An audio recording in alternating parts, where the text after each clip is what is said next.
Isn't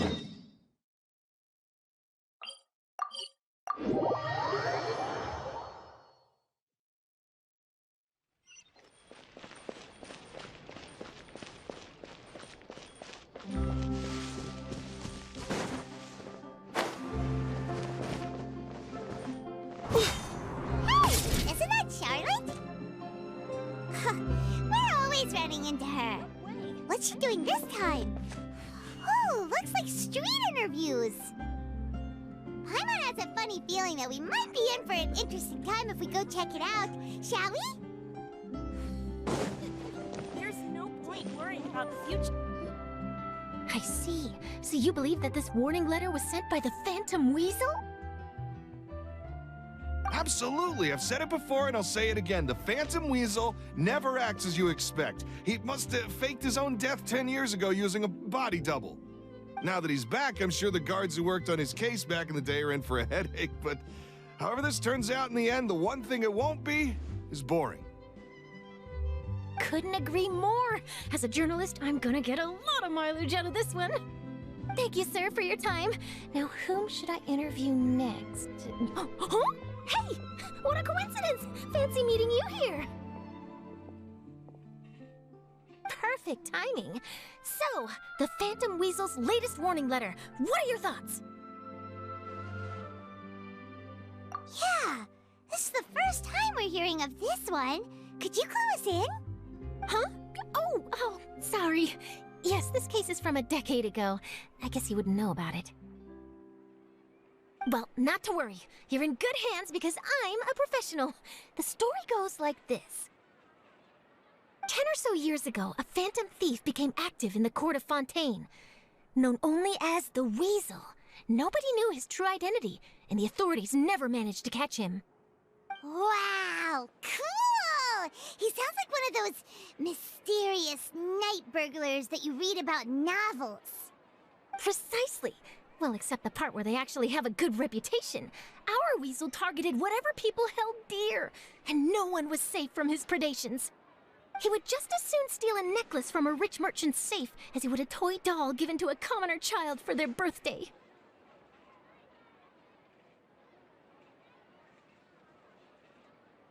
I know. The phantom thieves you read about in novels rob the rich to pay the poor, but this guy did not discriminate. Unsurprisingly, this didn't work wonders for his public reputation.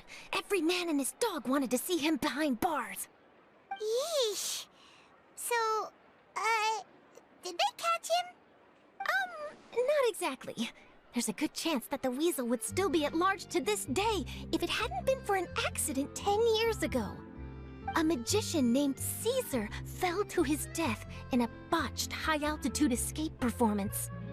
When the police went through his personal effects, they found a hoard of stolen loot and gadgets used for criminal activities. And that was how the Phantom Weasel's identity was revealed to all. Sure enough, thefts in Fontaine went down after Caesar's death. But today, 10 years on, the notorious thief has once again issued one of his warning letters and pasted it on the gate of the Opera Epiclese for all to see. I had to squeeze through the crowd this morning to get a photo as soon as I heard. Here, it's this one.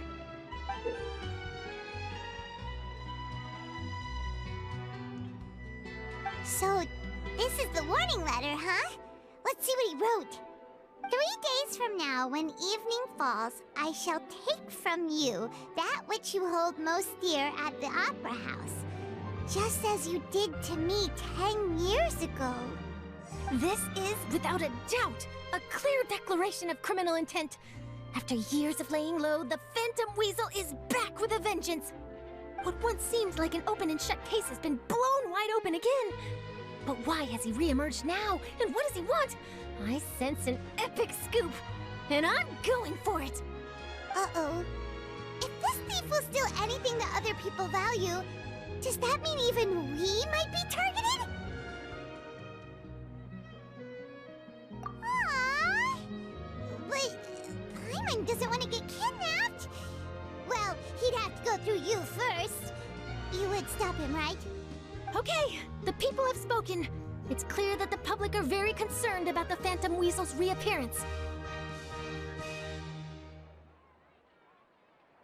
Let's see, I've got a photo of the letter, my interview notes. Yep, that should be enough to form the skeleton of my article. It does feel like something is missing, though. Something exclusive. Who should I interview next? I need someone with a more concrete connection to the weasel. Is that who I think it is? Lyney!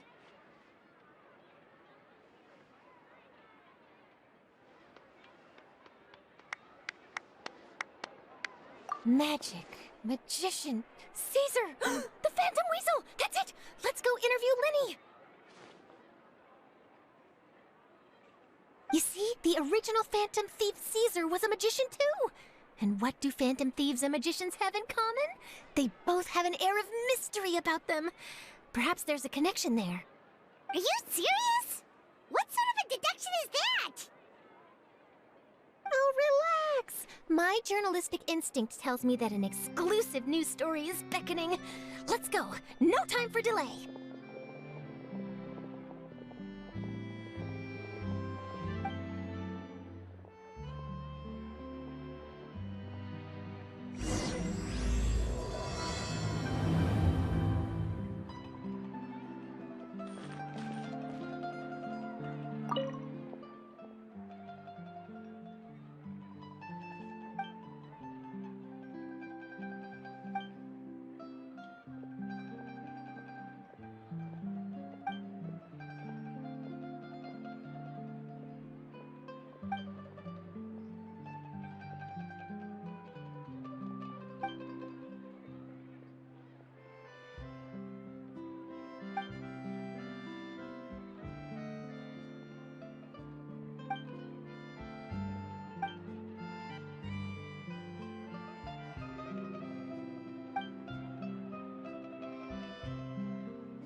Wow, Mr. Magician! How did you know which card I picked? Oh, it's simple. Come closer and I'll let you in on my secret. Magicians have a special skill called telepathy, which means we can read other people's minds. Really? Then, what am I thinking now? Well, first you need to relax, because I can see that you're clenching your fist in your mind, as if to say, no, I mustn't let him guess it. Aww. And now you're getting a little flustered. You're trying to find a way to empty your mind, to think of nothing at all. But the more you try to hide a secret, the easier it'll come out. You snuck out from home today, didn't you?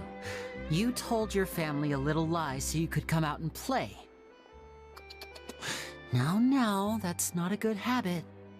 You can tell? Oh boy, you really can read my mind. Of course. Oh, and that's the end of my performance. You should really be heading home. Remember to apologize to your family, all right? They must be worried about you. All right, got it. Bye, Mr. Magician.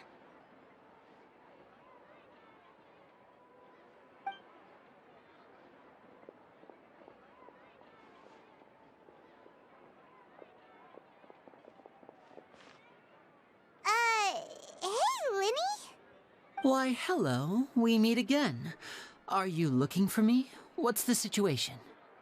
Well, why don't you guess, Mr. Telepathic? Oh, please. You didn't believe that spiel, did you? The power of telepathy is quite beyond me. I'm sure that child would beg to differ. Seemed like you were right on the money. That was nothing more than a little trickery. I made an educated guess based on his micro-expressions. That, plus the fact that he was the only kid here without his parents, and he looked as guilty as sin. He made it easy for me. You guys, on the other hand... let me guess. Don't tell me you're here for the Phantom Weasel, are you? Wow! Got it in one! Is this more of your trickery at work? Wait, really? No, no trickery this time. It was pure luck.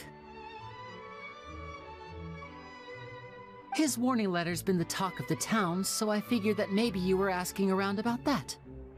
Bingo! I plan on writing a column reporting on the latest news about the Phantom Weasel. So, Lyney, what are your thoughts on this infamous thief's reappearance? To be honest, it makes me angry. Angry? Why? You read his letter, right? The Phantom Weasel claims he's planning something in 3 nights' time at the Opera House. That's the night I'll be performing there. Huh. What are the chances? Wait a minute, you don't think he's after you, do you? Well, if he is, then his warning is clearly a direct challenge to me personally. And if he's not, then it's still going to be a huge headache for me. The mere mention of the Weasel's name is enough to scare people off. So once the contents of that letter get out, barely anyone will be showing up to watch my show. But I've been preparing for this for a long time. I'm not about to let him ruin my big day. This leaves me with only one choice. I have to expose the Phantom Weasel's identity before the show begins. Really? So what you're saying is, we might get to see a live duel between a famous magician and an infamous thief? Wow, this has exclusive written all over it! To be honest, I'm not sure if I'll emerge the victor. The Phantom Weasel is a notorious crook, infamous for his inscrutable methods. You're being far too modest, Lyney. I think your magic tricks are even more inscrutable than those of a thief. Thanks for the compliment, though I have to say, I don't care much for the comparison. A lot of people liken magicians to thieves because we both have the ability to make things disappear without the person noticing. But there's an important difference that these people overlook. Allow me to demonstrate with a quick magic trick.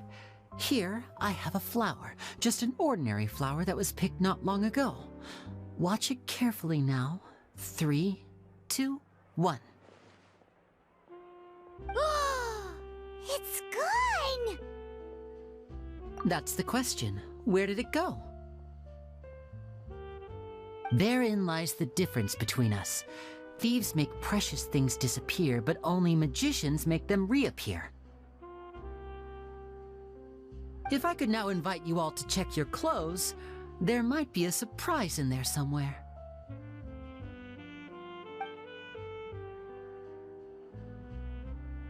A surprise? Let me see!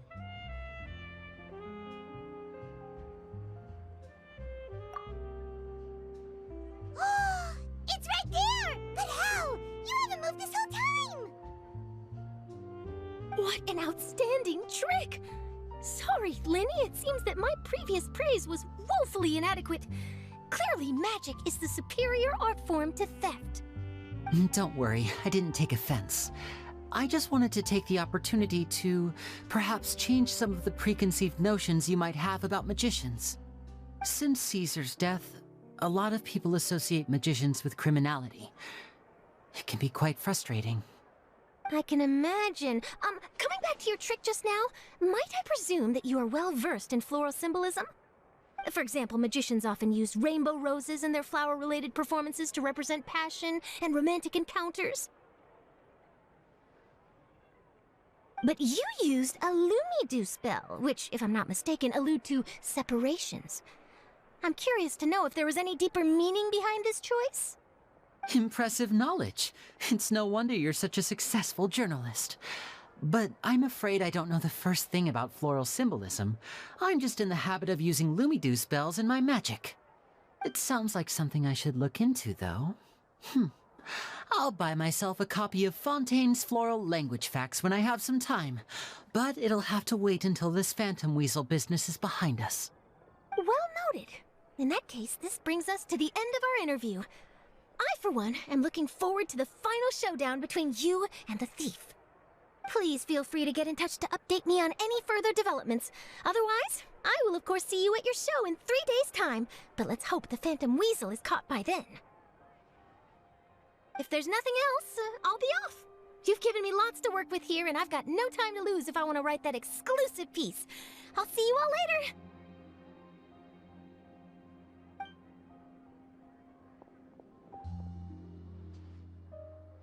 So, Lyney, are you gonna tell us how you did that flower trick now?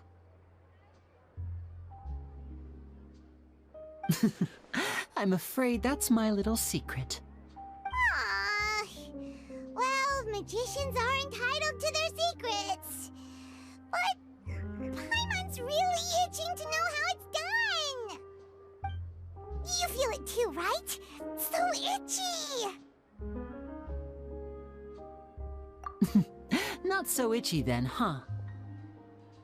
Well, since you're so concerned, how would you like to serve as my temporary magician's assistants and help me investigate? Magician's assistants? Oh, that sounds fun! Assistants are technically magicians too! Also, it'll bring us one step closer to figuring out how that darn trick is done! Shall we go for it?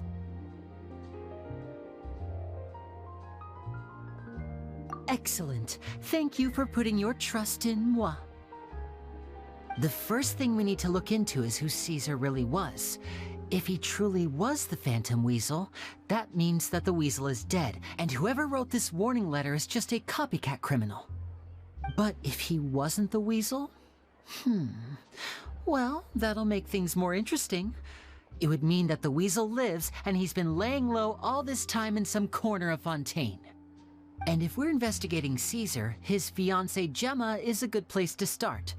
Word is that she visits the cemetery often, so I asked Lynette to wait for her there. We should make a move. Let's go and rendezvous with Lynette.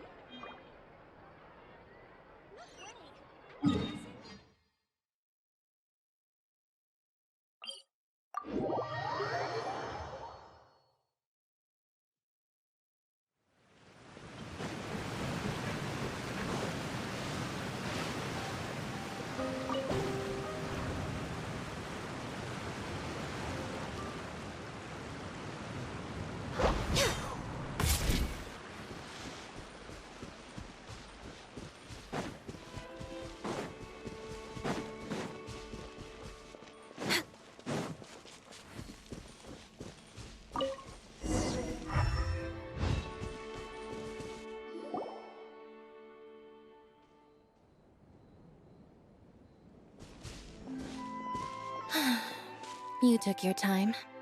Sorry, I bumped into the Traveler and Charlotte en route, and we ended up chatting for a while. It's been a while, Lynette.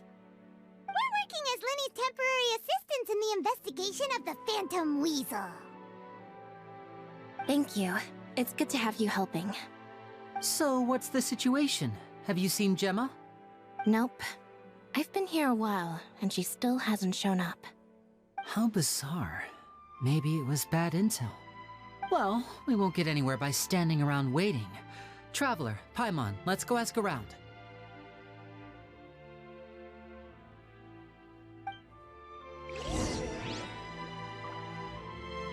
I'll wait for you here and see if Gemma shows up.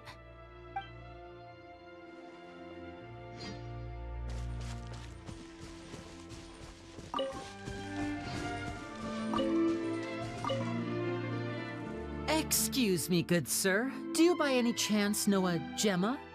Gemma? You mean Caesar's fiancée? Sure I do. What's this about?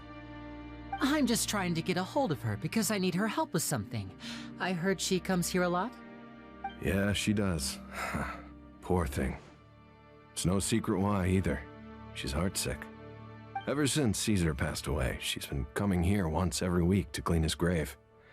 Often, she just sits there in front of his headstone, lost in thought. Sometimes she talks to herself. I asked her what she was doing once. She said she wanted to speak to him again. She knows he's gone and can't hear her from the grave, but she just likes to spend time there, telling her fiancé all about how her life is going. And she's been doing this ever since Caesar passed away? Oh, so 10 years. Wow. Their love must have been really strong. I'll bet. Caesar's reputation fell apart after his identity was revealed, so no one else visits his grave. Gemma's the only one who still thinks about him after all these years. I don't know if the mind lives on in the waters after death, but if it does, I'm sure Caesar must be grateful to have someone who remembers him fondly. If I'm honest, I think this is all so unfair to poor Gemma. Her fiancé was a low-life crook. He doesn't deserve someone like her. Anyway, all of that said, she's running later than usual today. Normally, she'd be sitting in front of his grave by now. I wonder if she's okay. Well, that's everything I know, I'm afraid. You might have more luck asking some other people. All right, well, thanks for sharing all of this with us. We'll keep asking around. You're welcome. I just hope she'll be able to move on one day.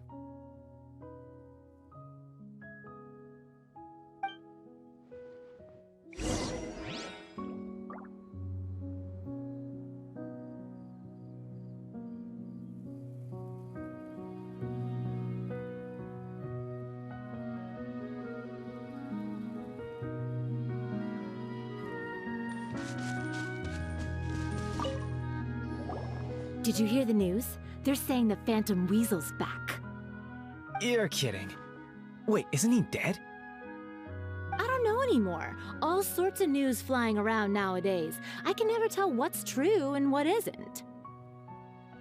But what if, just hypothetically, I mean, what if this weasel's the real deal and Caesar was framed? Called it. Seriously, 10 years ago, on the day it all went down, I said to myself, you know what? This guy's been set up. The Caesar I knew was a good guy. He gave balloons to children on the street, for Pete's sake. What, are we supposed to believe that he was a balloon thief or something? Give me a break. Oh, please. Weren't you the one cursing his name to high heaven when the police announced the news? You were all, oh, that gosh darn lousy son of a, you think you know a guy, or words to that effect. Wait, did I say that? I don't seem to recall.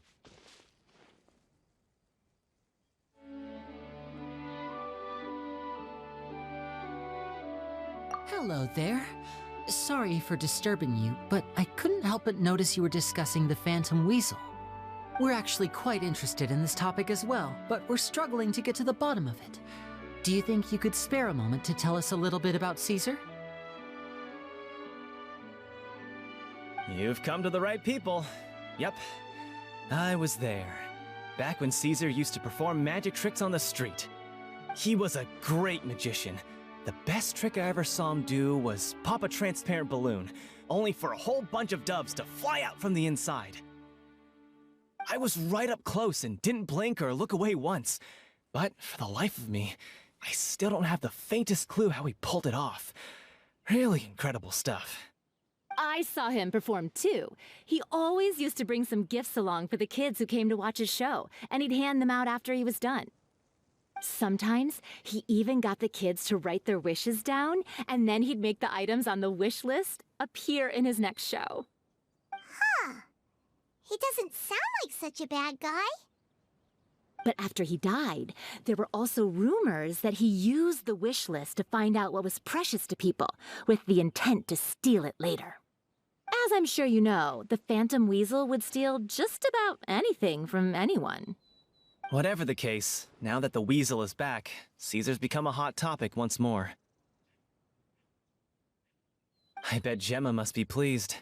If Caesar's name gets cleared, maybe it'll finally give her some solace after all this time. No, speak of the devil. That's her over there. If you've got any more questions about Caesar, she's definitely the one to ask.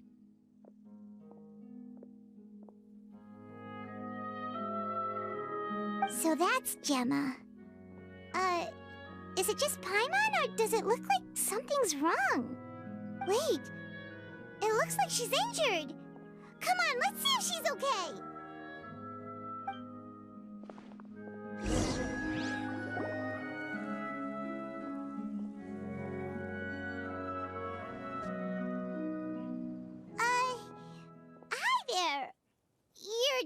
Gemma, right?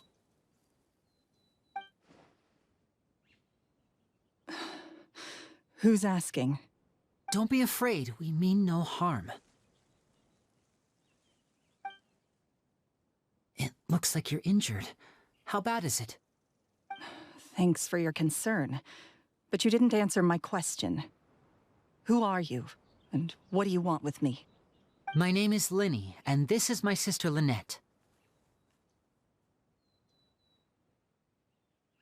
My name's Paimon, and this here's the Traveler. We're investigating the Phantom Weasel. The Weasel posted a warning letter this morning. If he still lives, that means that Caesar was falsely accused. You knew Caesar better than anyone else. So if you're willing, we'd love to hear what you think about all this. I promise you can trust us. We won't hurt you. In fact, we'll do all we can to keep you safe. I never believed that he was the Weasel. Huh. I suspected as much. Okay, so going back 10 years, do you remember anything strange in the weeks leading up to the accident? Did Caesar have a falling out with anyone, for instance? No, not that I know of. Got it. All right, sorry for disturbing you. If you don't have any more questions, please leave. I want to be alone with him.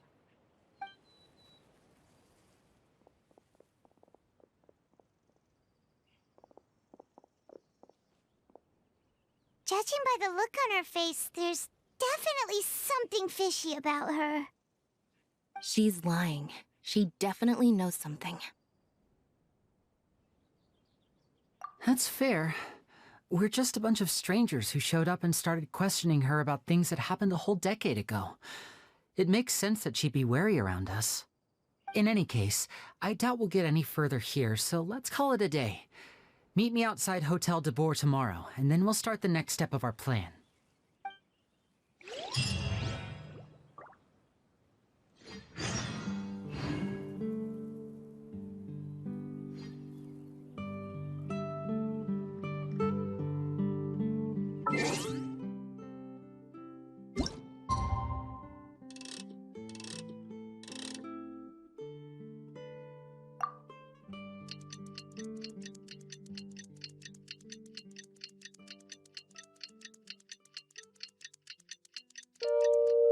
It's so nice to de-stress.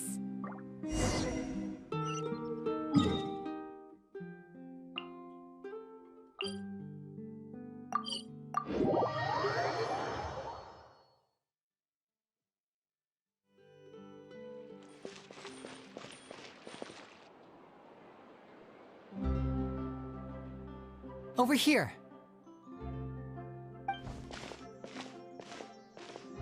Lynette's not joining us today? I've had her follow Gemma and see if we can make any inroads with her. They should be at a cafe right now. Still, I don't think that Gemma's likely to open up to us. So, we need a contingency plan. Today, we'll be looking into a guy named Lorenzo, Caesar's former pupil and assistant. When Caesar passed away, all the stolen goods discovered in his home were confiscated and returned to their rightful owners. But Lorenzo was the only one privy to all his magic secrets, and he inherited his craft. Before long, Lorenzo was the next big magician in town, his fame surpassing even that of his master, and it made him very wealthy. He's since left the magic scene, though, and these days, he's a wealthy businessman with his fingers in a lot of different pies. I had to pull a lot of strings, but I managed to get him to agree to a couple of drinks with me. Be warned, though, I hear he's got a hair-triggered temper. We'd best be careful.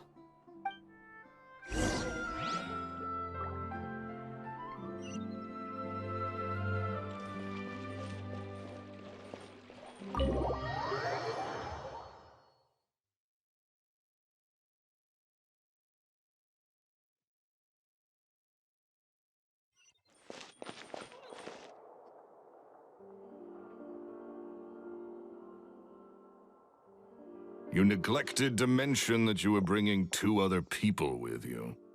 My apologies. These two are my assistants. When they heard that I was meeting with the former Magic Maestro himself, they begged and pleaded with me to bring them along.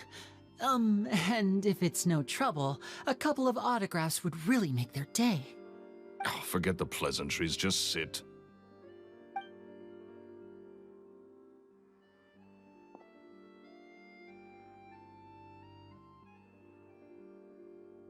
Get a load of this guy. Forget the pleasantries, he says, but he looks pretty happy about Lyney stroking his ego. I only agreed to meet since we're both magicians. Do me a favor and cut to the chase. I have more important things to do than drinking.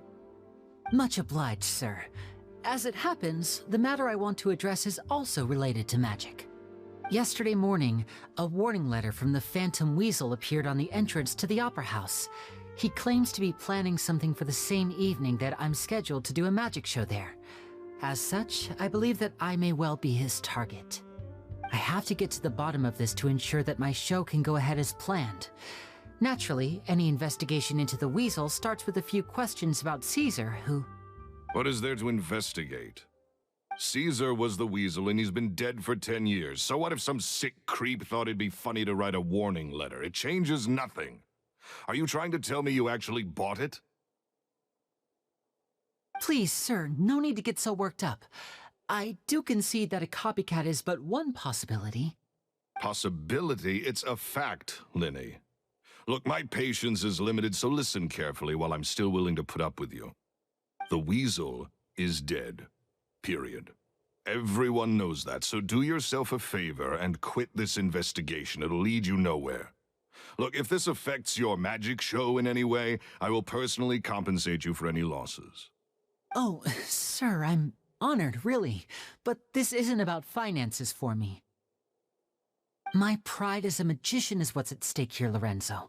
Copycat or not, this person has thrown me the gauntlet, and I must meet their challenge head-on. Your pride? Don't mince words with me, boy. Just tell me, what exactly are you seeking to do? I want to find out the Phantom Weasel's true identity. I have to know for myself what really happened 10 years ago. What would that accomplish? And what do the events of 10 years ago have to do with you, anyway? Look, you of all people should know that a magician never reveals their secrets. And in any case, dead men don't talk. So if you really care about your magician's pride, then you'll forget about Caesar and move on. Uh-oh. This is getting awkward. Renzo? Is that? Oh, it is you! I know that big, booming voice anywhere. What's up, my man? Want to grab a drink with me? Another day, I'm busy. Oh, come on. You can't be all business all the time. You know what they say? Live fast, die young. You gotta learn how to kick back and relax once in a while. If I wanted your life advice, I'd ask for it. Now get out of my face and go be drunk somewhere else. Sorry, my good sir. I don't believe I've had the pleasure. Oh, hey! Edmondo. He and I are business pals. We worked together a bunch of times. This is your first time meeting him? Oh, he's always like this. Foul-mouthed and hard-nosed. Never heard a kind word out of this guy the whole time I've known him.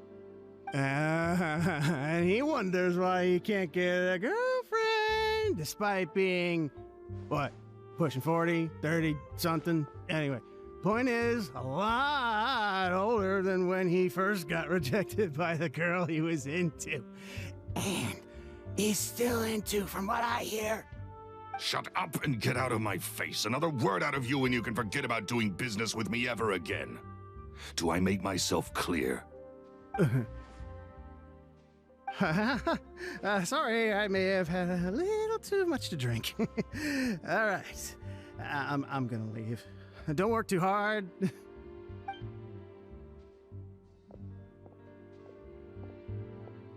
I think it's high time I made a move as well. If you really want to investigate this, Lyney, be my guest. But if nothing good comes of it, don't say I didn't warn you.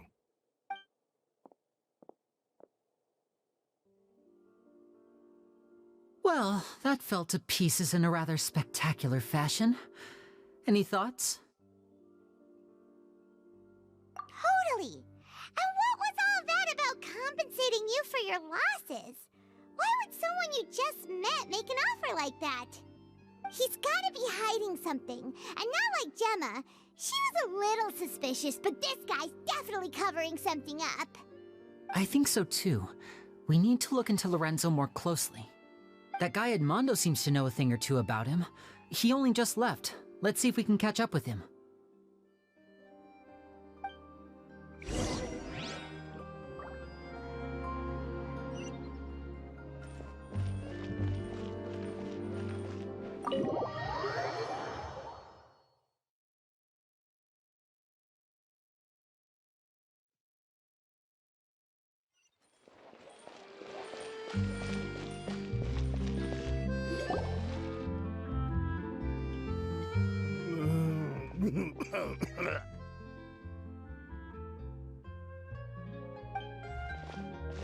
You okay there?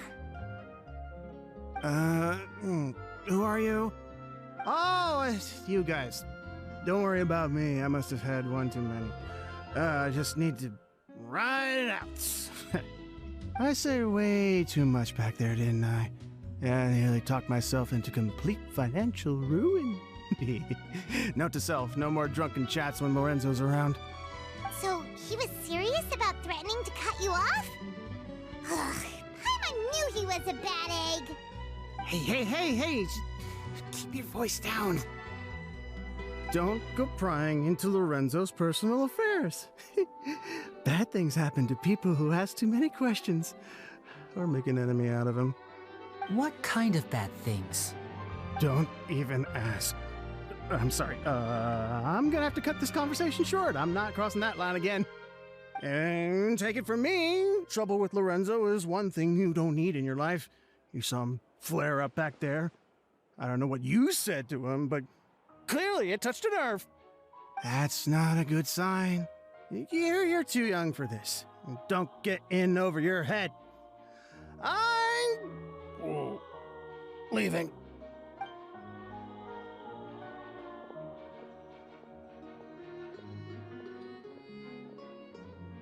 And there he goes.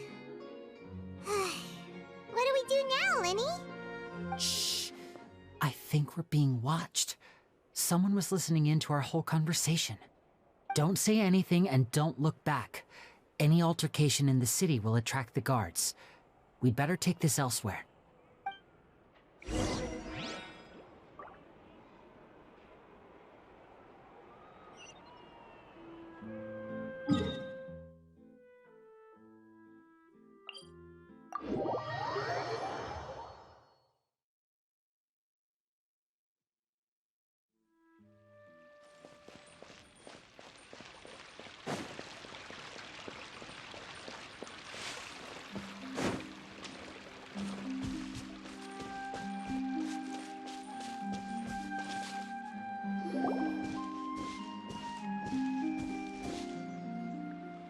You followed us a long way.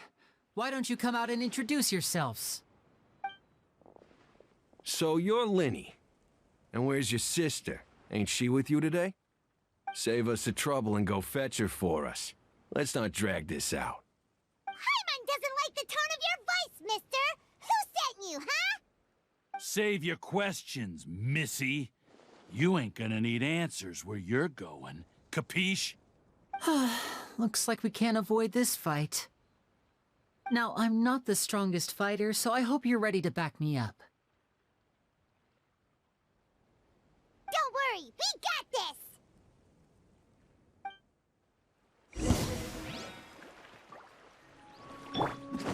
this! Shine down! I see everything! Born of ice and frost.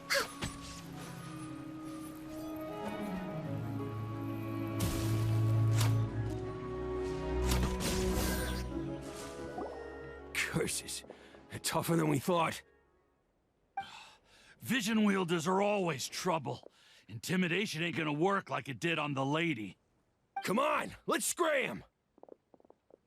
Hey, wise guys! We ain't through with you yet! Oh, they got away! Did you catch what they said just before they left? Something about intimidating someone else. Sounds like they just wanted to rough us up as a scare tactic, and they've already done it to someone else, but who? You're right. She was injured when we saw her yesterday, and she acted like she had something to hide. Maybe she was too scared to tell us the truth because those guys had threatened her. Well, if that's the case, she should be more willing to open up to us once she learns that those thugs won't be bothering her anymore. Let's head back to the cafe and see if we can get any information from her.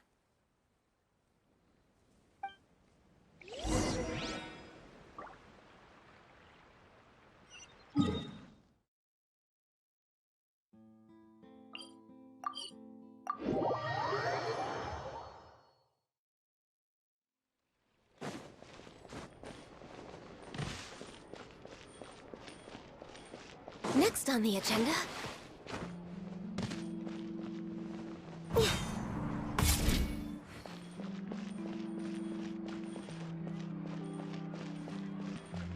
Copy is life.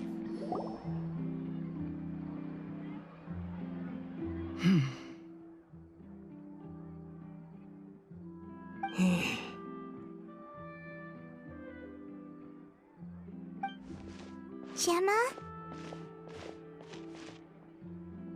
You again. What is it this time? We just ran into the men who've been threatening you, and we gave them a taste of their own medicine. So, you can relax now. We're here to protect you. What? Why? I didn't tell you anything. Why would they come after you? Sounds like they're no strangers to you. That's putting it mildly. I know them all too well, and I hate them with every fiber of my being. It's been 10 long years, and still every time I try to look into Caesar's death, they show up and warn me not to do anything stupid. How do I know I can trust you? Do you really think you can get to the bottom of it all? And why are you doing this?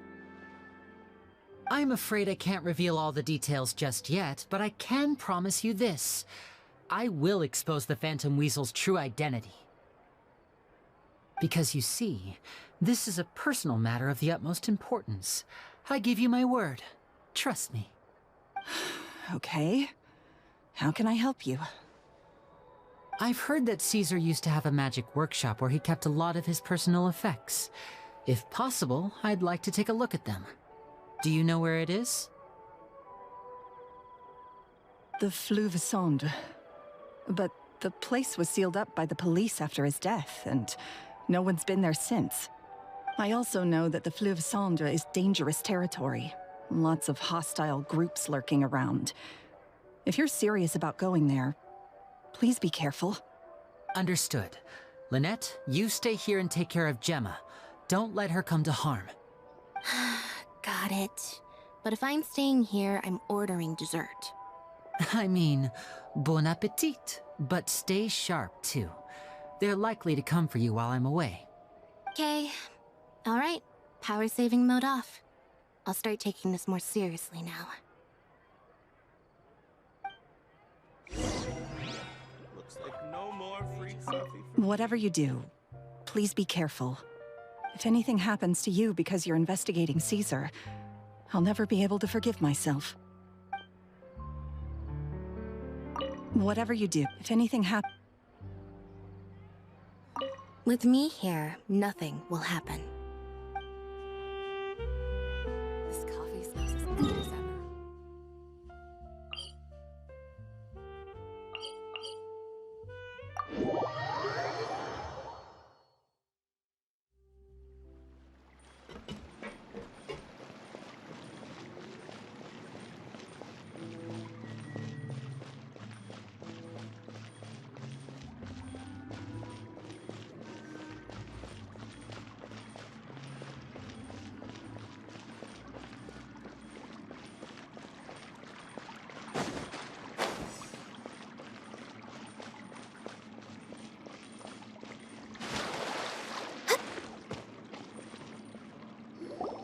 If Gemma gave us the right location, then the workshop should be right nearby.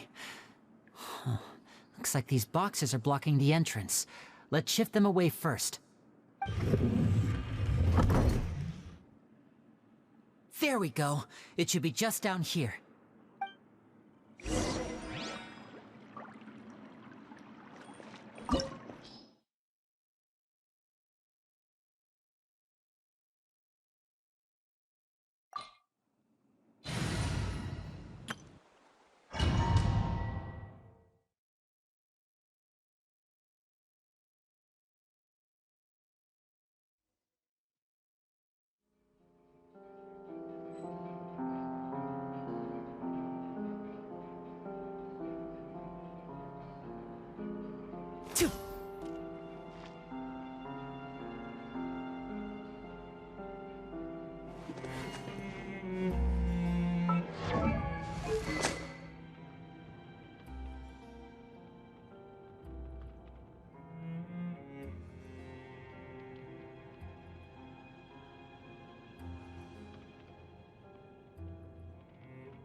This was Caesar's workshop.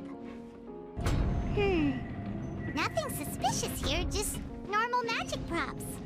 Let's head in further.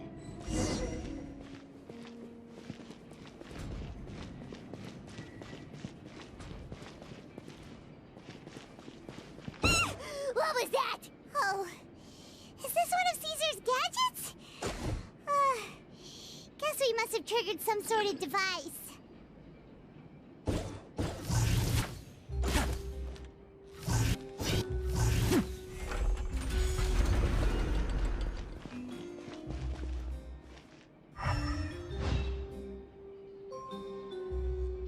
Illusion shattered!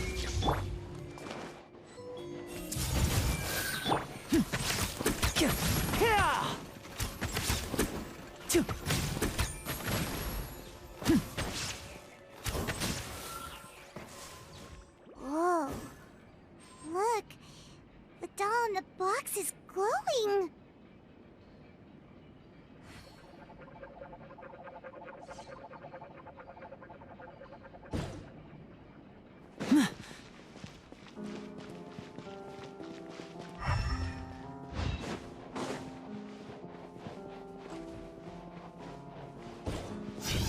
There's something written on the card on this doll. Let's take a closer look.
magic boxes are moving.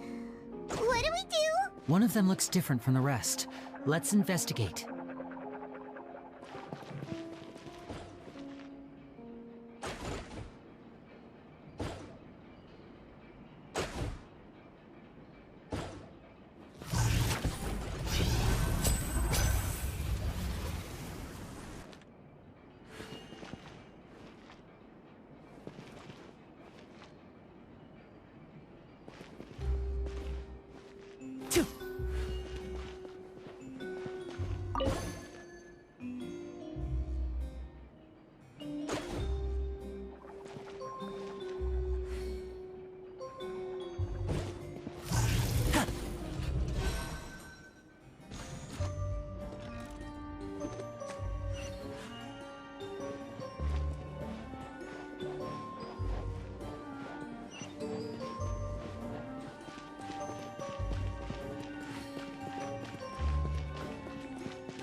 That's weird. Have we reached the end already? There's nothing here. Maybe this was a wasted trip. This place seems a little too ordinary for a magician's workshop. There's a distinct lack of mystery. We've triggered quite a few devices on the way here. I'm starting to wonder whether Caesar built this whole place as one big, elaborate magic contraption. If so, then there must be more to this place than meets the eye. Maybe a hidden room somewhere. Aha! If I just move this book, then hopefully... and... presto! A secret passageway! How did you know? I'm a magician too, and apparently great minds really do think alike. Looks pretty big inside. Let's head in and take a look around.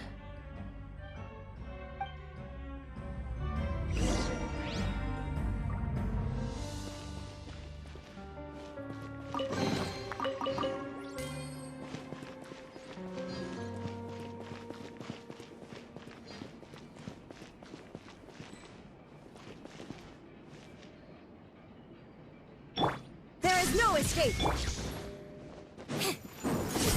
Let the magic begin!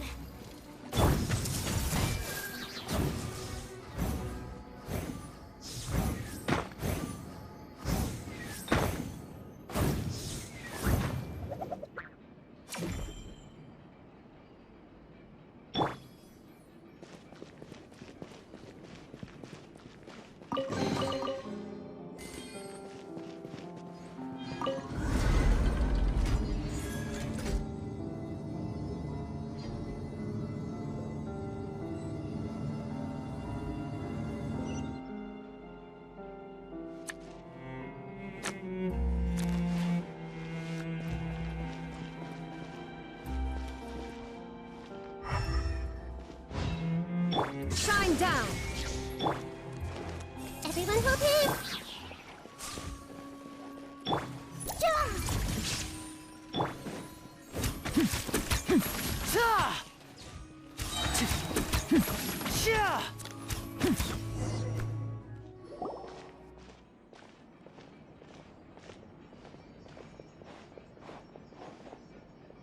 Why have you stopped, Lyney? Is there some device in that box? Huh. It just looks familiar somehow. Let me check this out for a second while you guys go on ahead. If anyone makes a major discovery, let's rendezvous here. All right, see you in a bit!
Wow! There's a hidden room here! Let's see! Oh, this bookcase is full of Caesar's own notes! He wrote a lot about the principles of magic. Whew. Much too advanced for Paimon. Hey, look! Is that Caesar's diary on the table?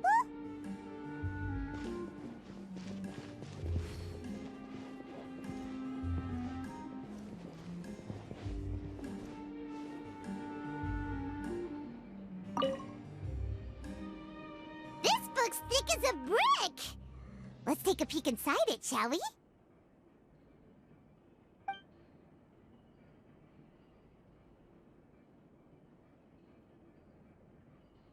At one of my shows a few days ago, a child asked me how I pulled candy out of my hat. As a joke, I told the kid that the hat has a built-in wish-granting machine. Next thing I know, today a whole bunch of kids were pestering me to pull all sorts of things out of the hat. So I told them another white lie. The machine needs time to power up, but in the meantime, you can write your wishes down. Well, they took me up on that offer, enthusiastically. As I write this, I've only just got back from running around all over town, buying the things they wanted. Boy, are my legs sore. I wound up saving very little this month, but that's not a major issue. I now have a bigger problem. How am I going to hide all these things inside my hat?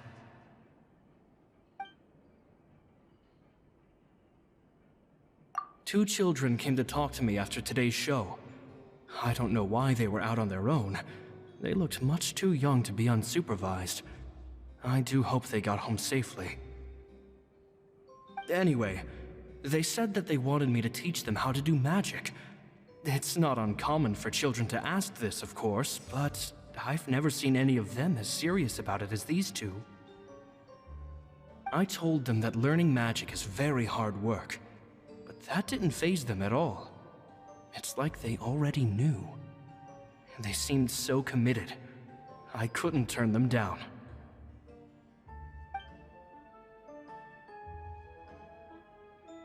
It seems like something's bothering Lorenzo lately, but he won't open up to me about it.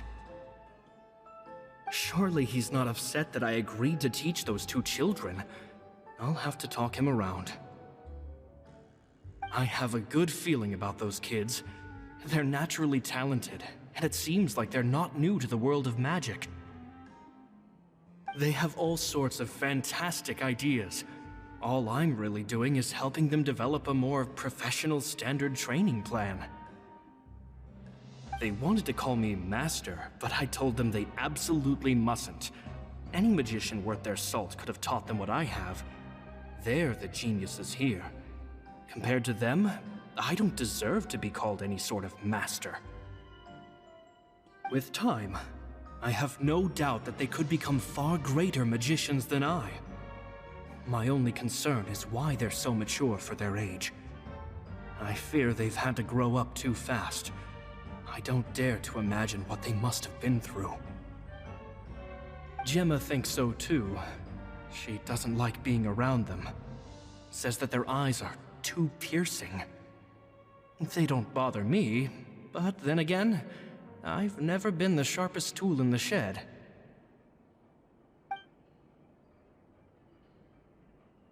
It's nearly time for me to go on tour. I asked the two kids if they'd like to come with me, but they shook their heads. I once overheard them talking about their father and their mission. Sounds like their parents have other plans for them. I guess we'll be parting ways soon. It's only been 10 days since I first met them, but I think that I've gotten a feel for their personalities now. They're very tough, but also very cautious, and they trust no one but each other. This, I fear, is not a good habit to have. They hide things from me too. For example, when I asked them where they live and why they wanted to learn magic, they lied. That's the thing about children. Whenever they're trying to cover something up, it always shows somehow. I can sense that their lives have been hard, possibly even dangerous too. They're not like other children. It's a shame that I can't do more to help them. After thinking things over, I decided to tell them a bit about how I see the world. It's full of lies and falsehoods, and that is why we must find our own truth. P.S. I hope they won't find my nagging annoying. Children are so opinionated nowadays. Will it do them more harm than good for someone they've only known 10 days to lecture them like that? P.P.S. Maybe I'm overthinking this. Children aren't interested in grand philosophies. It probably just went in one ear and out the other. I bet they've already forgotten every word I said. Oh, Caesar, Caesar. Just mind your own business next time.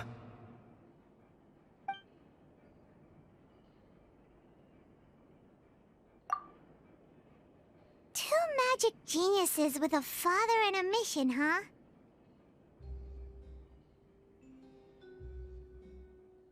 Sounds a lot like he was writing about Lyney and Lynette, don't you think? So did they meet Caesar when they were kids? Let's go ask Lyney!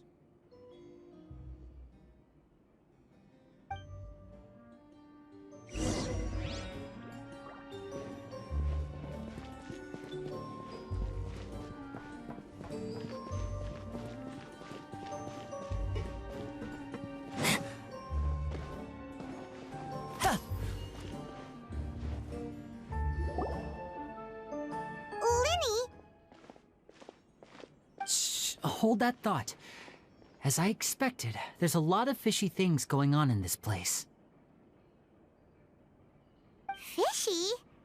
Uh-oh, what have you found? All in good time. Before we go over our new leads, I want to tell you how a high-altitude escape is performed.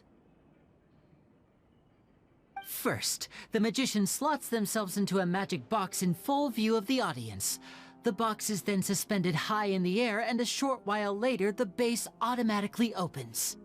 At this point, a dummy will fall out of the box, but it looks real enough to grab the audience's attention, and they start wailing and screaming.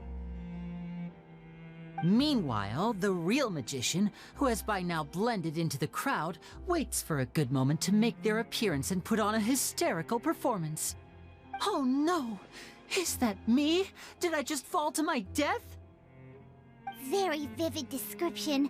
Paimon can really picture it. And then what? The audience's gaze then turns to the magician, and by the time they realize what's happened, the dummy has vanished, as if everything that just happened was some sort of shared illusion. Of course, that's just how I think the process should work, theoretically speaking. The inventor of this trick never performed it successfully.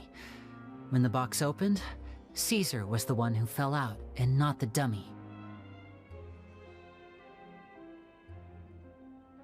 He fell right to the ground from the highest point of the opera house.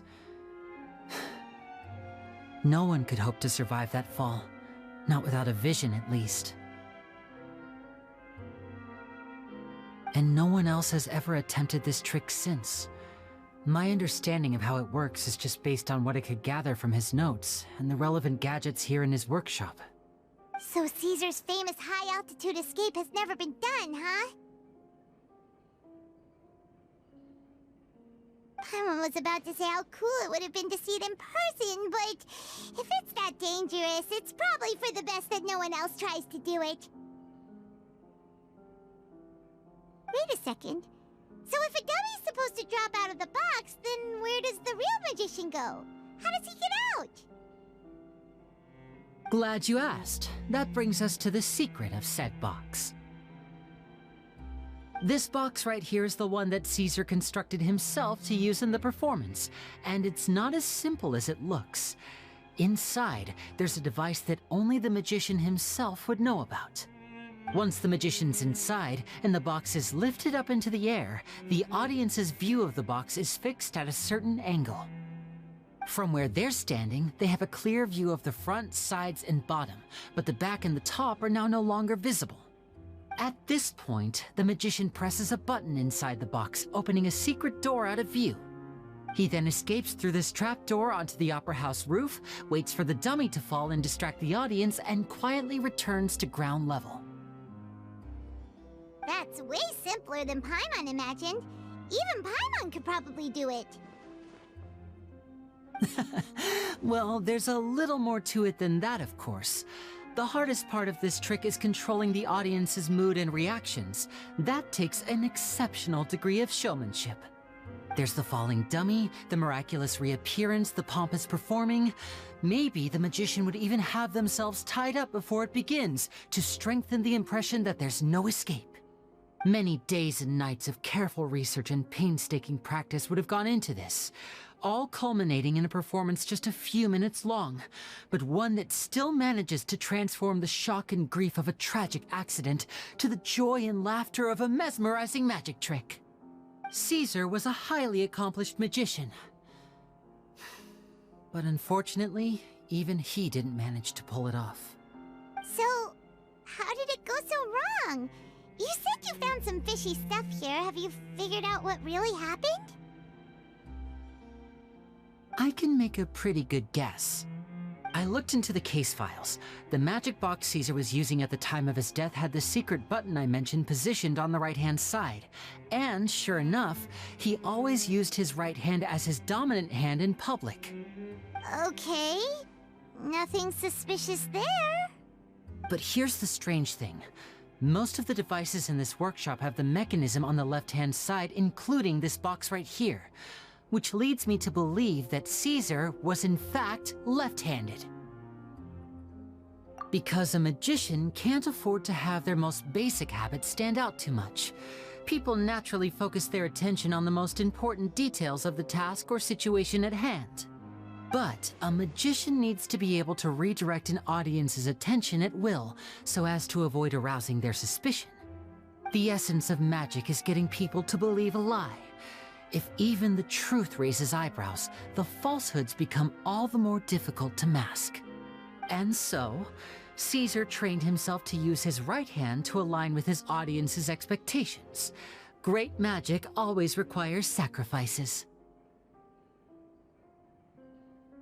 But in his most stressful and nerve-wracking moments, and when no one was watching, reflex would kick in and he'd use his left hand.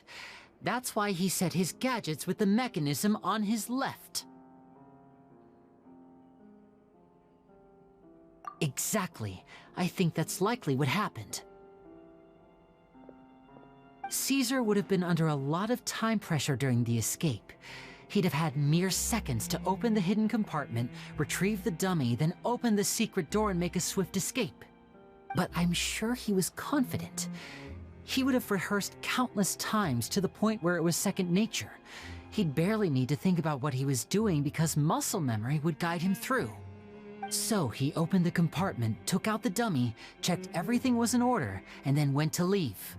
With his left hand, he reached for the button, and suddenly, his heart skipped a beat. It wasn't there. Much like when you reach for your keys but find your pocket empty, his mind needed a moment to process what was going on. Instinctively, his left hand would keep feeling around for the missing button, maybe for another second or two, until the bottom of the box gave way. With the stakes being as high as they were, just a 2-second delay cost him everything. The authorities would find nothing suspicious and conclude that his death was due to his own error. When in reality, someone switched the boxes, and they did it to murder him. But how would they be able to make the switch without being noticed? That would be difficult to pull off, no? It would have to have been someone who knew that he was left-handed, and who could move his props around without arousing suspicion. Someone who was always by his side. Isn't that right, Lorenzo? You just couldn't let sleeping dogs lie, could you?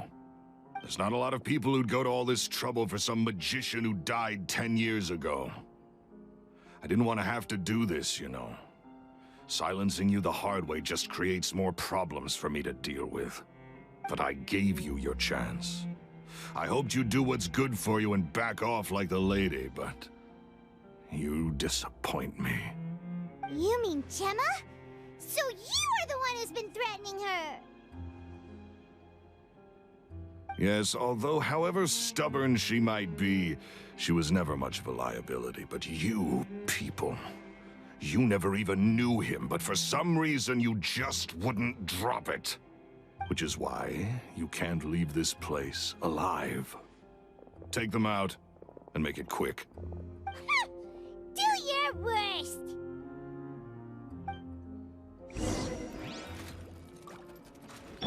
Illusion shattered! I see everything!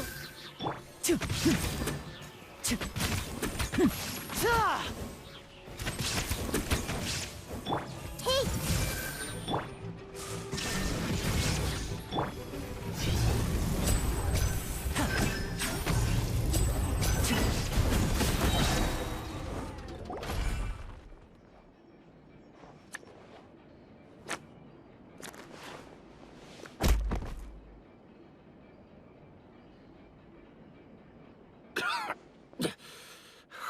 You kids are tougher than you look. Had enough yet, Lorenzo? Your cronies can't help you now. I think it's high time you started talking, and what I'd really like to know is, why did you murder Caesar? If I had a mora for every time you said that man's name. Of course you idolized Caesar, everyone else did. But I was the real genius magician. Me! He was just an amateur who did cheap tricks for gullible children. I was the one who made magic into the fine art it is today. The aristocrats doffed their hats to me! So it was jealousy. Jealousy. Hatred, more like. I hated Caesar. All he cared about was his magic. He lived and breathed it. He poured everything into his street performances and his stupid tours like it was just a hobby to him, never bothering to think about Mora. What sort of fool devotes their life to the art of deception and never has a Mora to show for it? But the people loved him, didn't they? Oh, how they looked up to him. No one gave me a second look. All I ever heard was, "Oh, your master's amazing, isn't he?" Amazing. Yeah, so amazing that he was completely broke.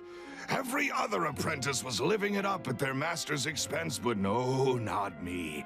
I put in all the work, mastered all the skills, and it brought me nothing more than the life I already had. He forbade me from using magic to trick people out of their Mora. There was nothing he hated more than that. And with his reputation in Fontaine, it was too risky for me to go it alone. As long as he was alive, if I dabbled in my own brand of money-making magic, he would expose me, and it would destroy me. I had to kill him. There was no other way. He had to go. And this was your only motive?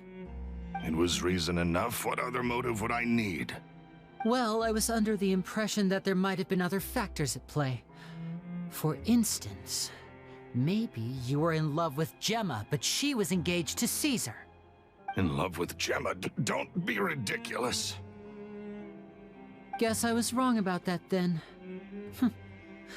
Next question.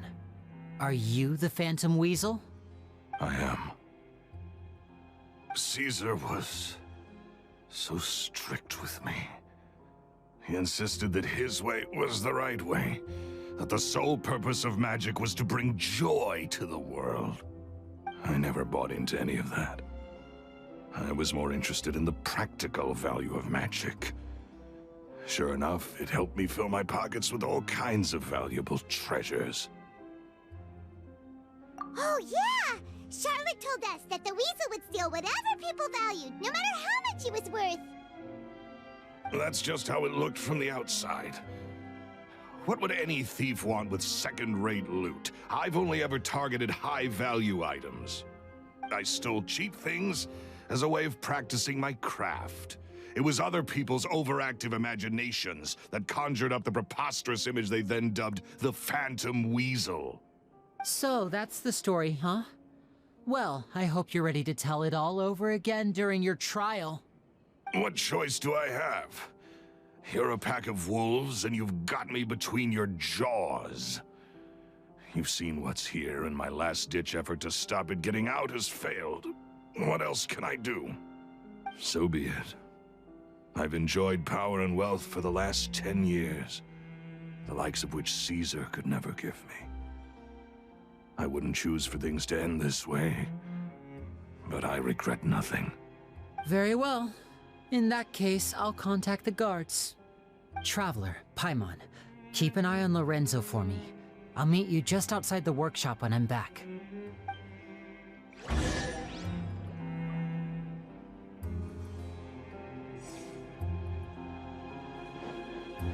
At least I can finally stop looking over my shoulder now.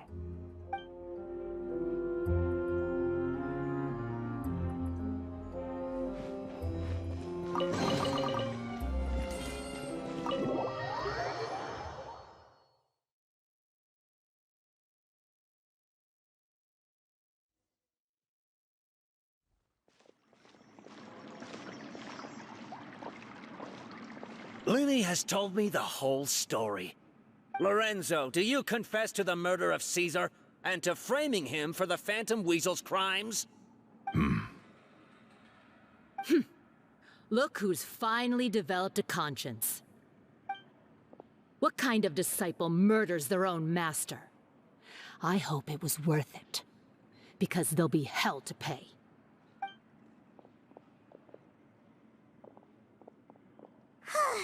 Looks like it's all over. What should we do next, Lyney? Should we start preparing for your show? Let me think. Let's rendezvous with Lynette and Gemma first.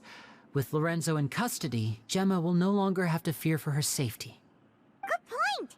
We should go tell Gemma the good news right away. It'll give her some peace of mind for sure.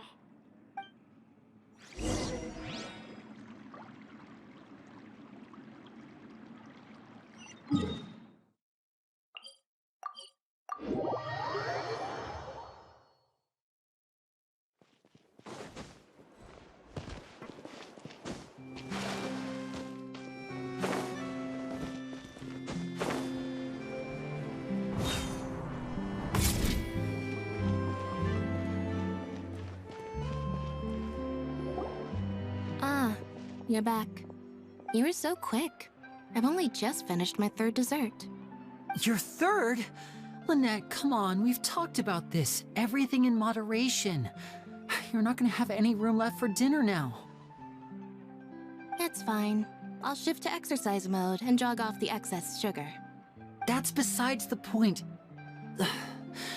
Well, it's done now, but try to eat a more balanced diet in the future. Point taken. Did everything go okay? Of course! Lorenzo was no match for us. The guards are taking him into custody as we speak. Gosh, that's amazing. I'm sorry, I still didn't know if I could trust you, but now it seems I can. I had my suspicions about Lorenzo, but I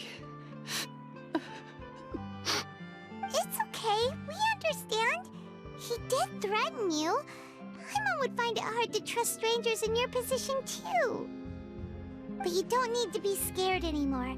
Everything's gonna be okay. Sorry. Sorry. My emotions are all over the place right now. I've been waiting for this day to come for so long. I always wanted to report Lorenzo. He took all of Caesar's property, which I found suspicious, but I had people watching me all the time, so I couldn't risk looking into it. I was so afraid. I was scared he'd do something terrible to me, and then no one would be left to visit Caesar's grave. So I never had the courage to speak out. Thank you all. Truly. Thank you so much.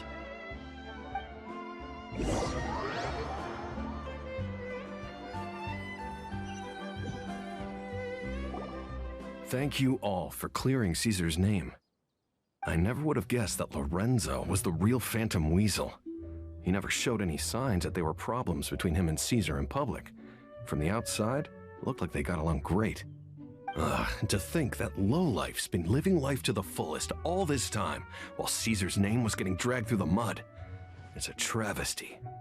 At least his soul can finally rest in peace now, thanks to your efforts.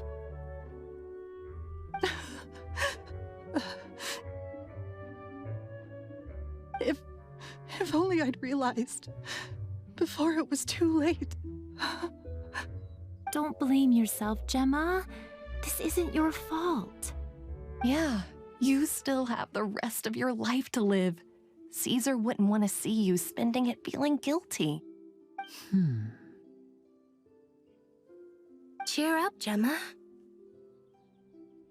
My brother's doing a magic show at the Opera House tomorrow evening. Would you like to come along? It might raise your spirits. This show will be a special one. We're holding it in Caesar's honor. In Caesar's honor? Really? Oh, thank you. I'll be there. Great. We'll see you tomorrow evening. Traveler, Paimon, don't be late. Don't worry, we'll be there. No way are we gonna miss out on a free magic show. Wait, Paimon feels like we're forgetting something. Oh yeah, Caesar's diary! We never found out if the two kids Caesar taught magic to were Lyney and Lynette or not. Lyney changed the topic back in the workshop, so we didn't get a chance to bring it up. Oh well, guess we'll just have to ask Lyney tomorrow evening. I've spoken many choice words about Caesar over the years. I'm so ashamed of myself now. He was such a good man.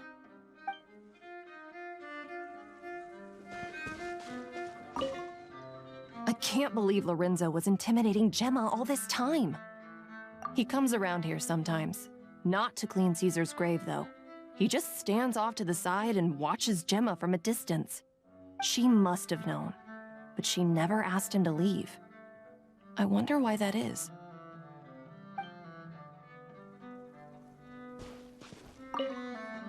It may take some time, but Caesar's reputation will be restored now that the real culprit has been captured.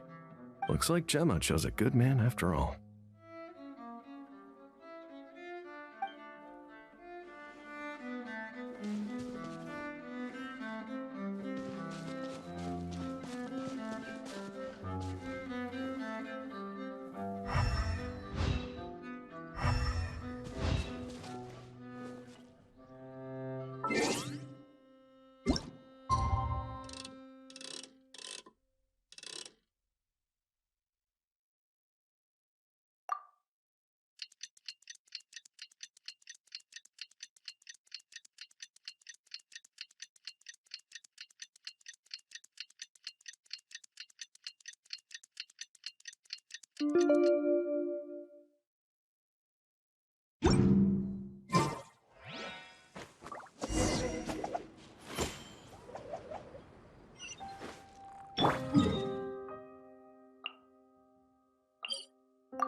Here I am, as we agreed.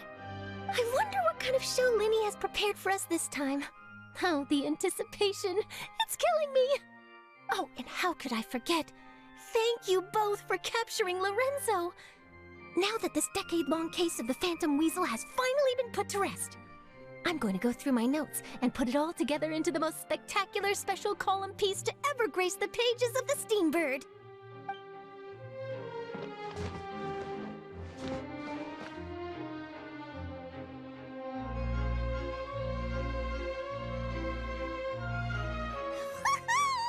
Paimon's excited to see another of Lyney's magic shows! Wait. Lynette, shouldn't you be on stage by now? Not this time. My brother's going solo today. So, I'll be watching with you. Good evening, ladies and gentlemen. I hope everybody's ready because the show is about to begin. The great magician Lyney has prepared a spectacular show for us all tonight, concluding with an all-new grand finale that no audience has ever seen before. Wow! A new trick! Thank you all so much for coming. Now, prepare to join me on a journey through the mystical and miraculous.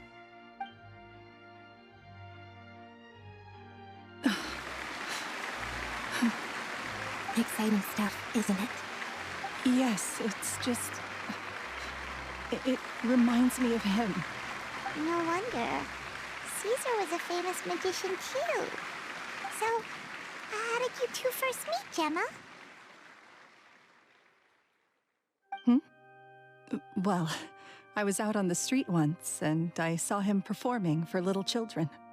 Children love magic, because they're willing to believe in things that can't be rationally explained. Caesar had this amazing way of bringing them into a dreamlike world. And somehow, I felt drawn to him too. So I went up and asked him to do a trick for me. Aw, that sounds so romantic. What trick did he do? It was with a flower. He took it in his hand, snapped his fingers, and it magically appeared on my head. I was so happy that day. No one had ever given me a flower before that. Oh, that's so cute! Actually, now that you mention it, Lyney's done that one before. Is that right? Then I suppose he's a romantic at heart, just like Caesar. So let's treasure the time we have with him. After all, you never know when the people dearest to you might be gone. That's right. It's all over now. Paimon doesn't really know how to comfort you, but at the very least, no one's gonna be intimidating you from now on. You can breathe easy at last, right? Right. Yes, you can breathe easy now, Phantom Weasel. See? Even Lynette says... Wait, what? The Phantom Weasel? Lorenzo escaped? Where is he? What do you mean, Phantom Weasel? As Lyney once said, a performer's job is to commit fully to their role and put on a flawless performance for their audience. But once the bag of tricks is empty and the curtain falls, it's time to end the show. The spotlight is no place for someone with no more cards up their sleeve. It's been 10 years, Gemma. Aren't you tired of the grieving widow act? I think it's time to put an end to it. What are you talking about? Paimon doesn't like this riddle. Traveler, Paimon doesn't like where this is going. Come on, say something! Ladies and gentlemen, I hope you're all enjoying the performance so far. There will now be a brief intermission, after which Lyney will perform the most electrifying act of tonight's show, the one we've all been waiting for. The final performance will take place outside of the Opera House, so please make your way outside in a calm and orderly fashion. The Phantom Weasel never did like public places, did they? Don't worry, this place will be quiet soon. Let's talk somewhere else for now.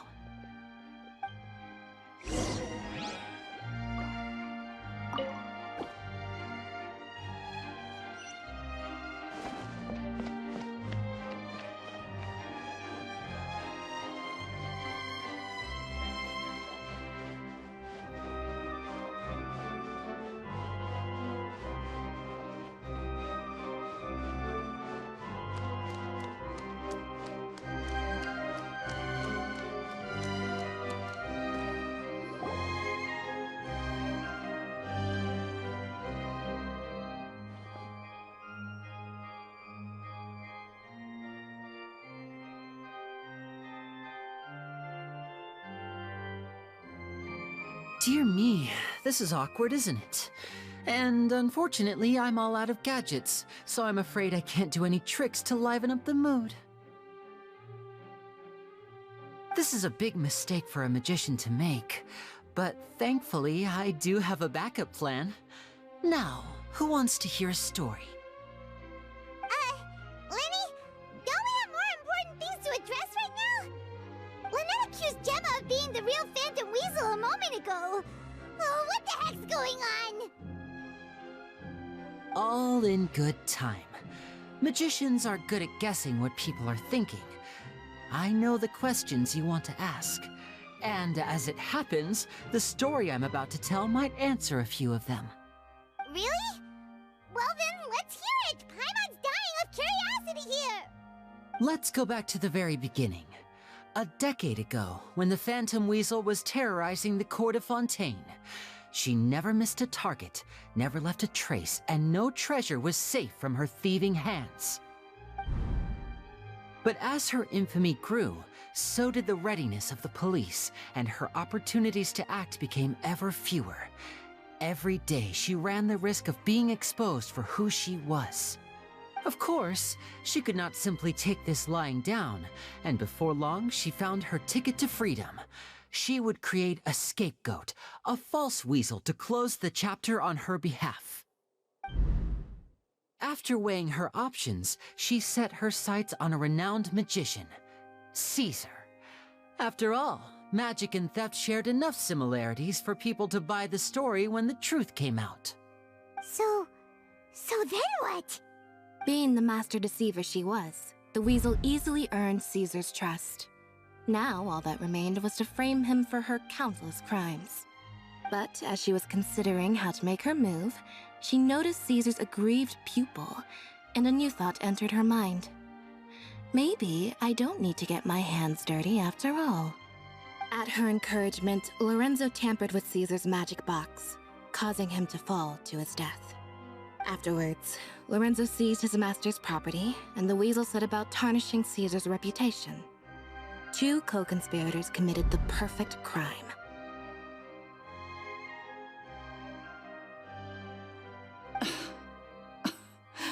I've got to hand it to you.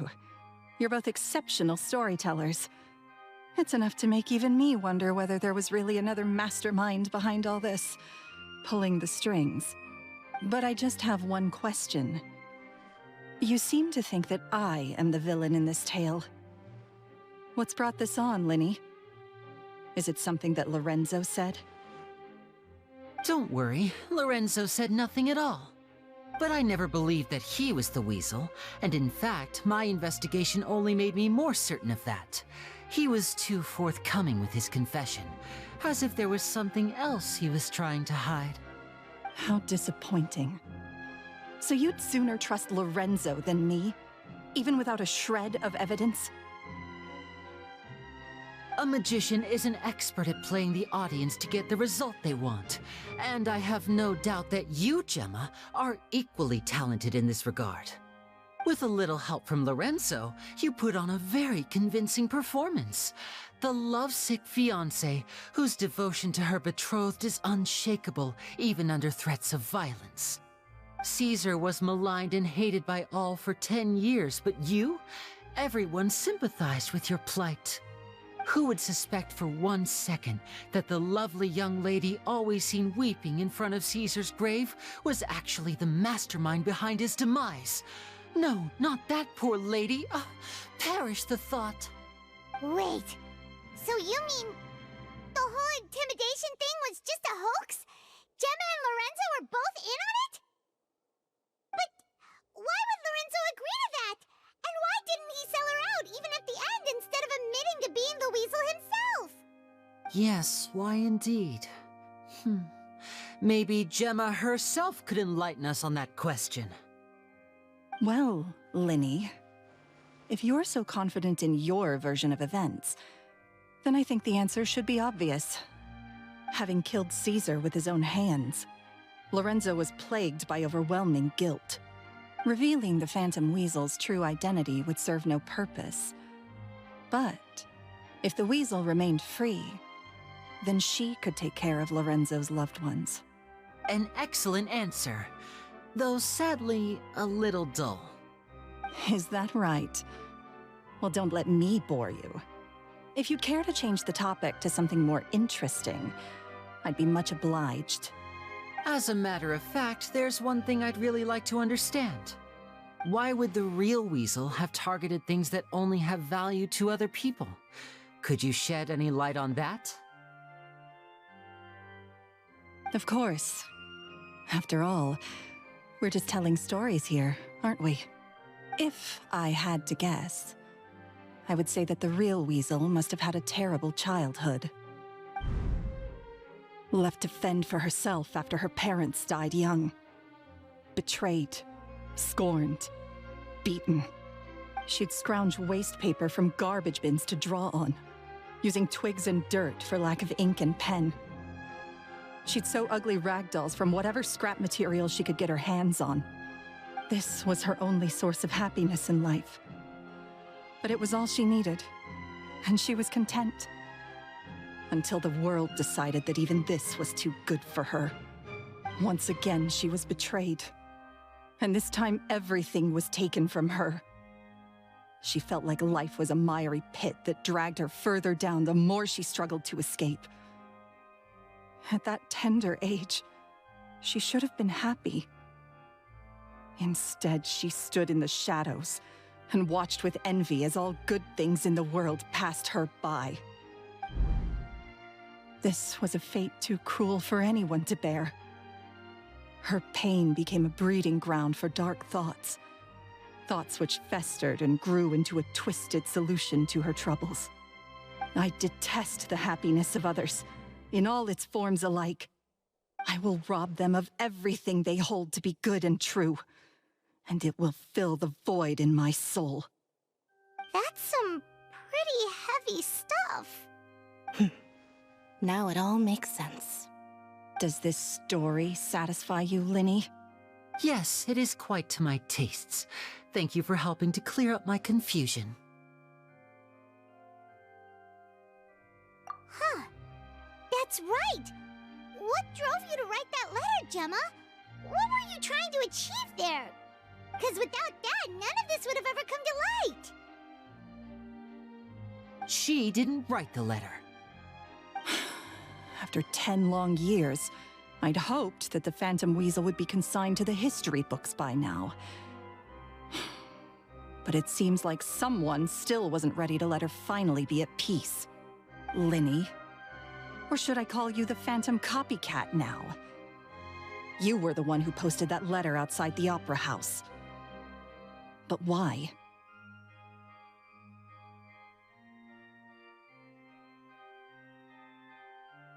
Very sharp, Phantom Weasel. Still as shrewd as ever. Well, no need for me to be coy about it. Our goal was to clear Caesar's name. The most straightforward way to change the public's impression of Caesar was to force the Weasel to show themselves. That's it? You had no other agenda? Of course we did. We made it quite clear in the letter, I believe. I shall take from you that which you hold most dear, just as you did to me 10 years ago. 10 years ago? You mean Caesar's death? You met him? Wait. Oh, I get it. You were those two obnoxious kids. It's been so long, and you're all grown up now. I didn't recognize you. He taught you magic back then, didn't he? For what, 10 days or something? And you went to all this trouble. Why? Because you feel like you still owe him something? We remember all our debts, however great or small. 10 years ago, Caesar's reputation was torn to shreds, and his legacy was thrown out. 10 years on, and no one cares what the truth is anymore. But we did not forget, and so we came to find you. And? What exactly did you take from me? I'm still standing, as you can see. Lorenzo has admitted to everything. I'm free. Free? Do you really think so? Caesar once told me that even though the world is filled with lies and falsehoods, we must find our own truth. I think that applies to you too. Truth can take many forms. Prized possessions with nostalgic value, fervent hopes and dreams, and irreplaceable people. Life took many things from you, and those wounds never healed. When they ached unbearably in the dead of night, stealing became your way of numbing the pain. What are you trying to say? I'm saying that for the last 10 years, you've been living a rather uneventful life. Perhaps that's because you found something other than a life of crime to fill the hole? Back to Lorenzo for a second. He murdered his own master, played along with your act, and took pains to make sure any suspicion would be directed towards him. But what did he have to gain from all that? He knew who you were and the things you'd done, and despite that, he was willing to give everything up for your sake. He's the reason that you haven't felt the compulsion to steal in all these years. You're more than just accomplices in murder. You're the only real friends each other has. So I think you know, deep down, that he is the only truth you have in your life. But that truth is gone now, and I guarantee you, you'll never see it again. Congratulations on your freedom, Gemma. Your freedom will cost you dearly. From now on, you'll be all alone in a world full of lies and falsehoods. I do hope you'll be able to bear it. You've still got a long life ahead of you after all. Gather round, one and all. The time has now come for the amazing Lyney to perform his final act in tonight's show. I'm sure you're all wondering what he has planned for the grand finale. Well, wonder no more, for the answer is a death-defying high-altitude escape. A high-altitude escape? I'm sure you all remember the magician Caesar. This was the very trick that led to his fatal fall, after which he was dubbed the Phantom Weasel. But we have now learned that Caesar was wrongly accused, and that the real Weasel has now confessed to their crimes. Guess that's my cue to leave. Whew. I've been practicing this one for ages now, but I'm still a little nervous. Traveler, Paimon, I hope you enjoy the rest of the show. There may be a lot of people watching tonight, but you alone are my true witnesses.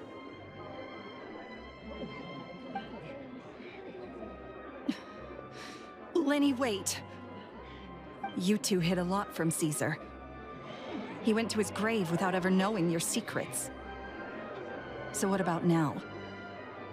Are you an open book? Or are you still the same as ever? You don't have to tell lies to end up isolated and alone. One day, you'll end up exactly where I am today. Maybe then you'll finally understand. You're wrong. I'm nothing like you.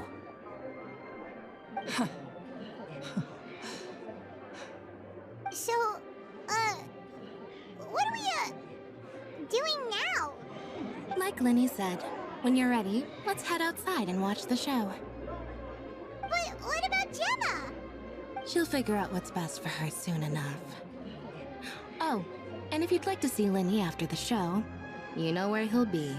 The usual haunt. Alright, well, let's go and watch Lyney's finale then. This trick's a pretty dangerous one, but he should be able to pull it off, right?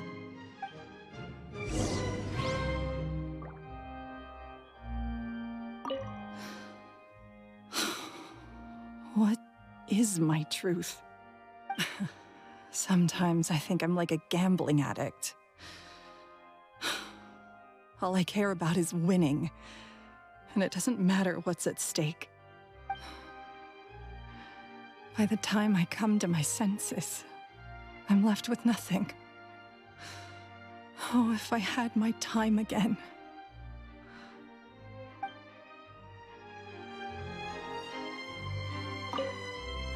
Magicians are not like thieves. Thieves only tear things apart. But good-hearted magicians, they put things back together.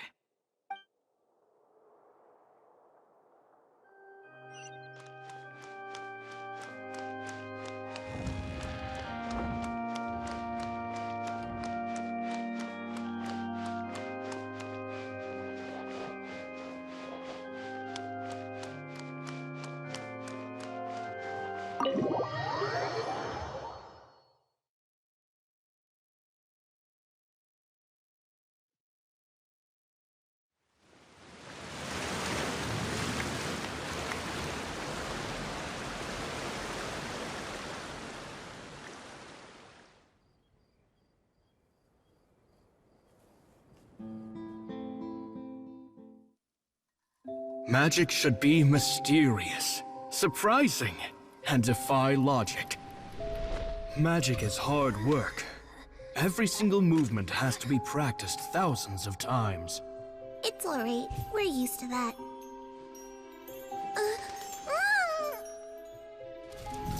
We're sorry. You've taught us so much, but we can't tell you the whole truth. It's okay. Do you still remember what I told you? This world is full of lies and falsehoods. I only hope that one day, you can find your own truth. What about you? Have you found your truth? Magic is my truth. I want to perform a magic trick so great that people will always think of me when they talk about it. For a magician, what greater honor could there be? Look! Behold! Lyney is sealed inside the box. Will he manage to escape?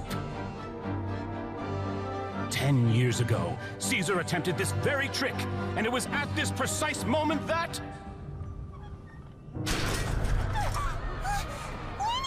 Watch out!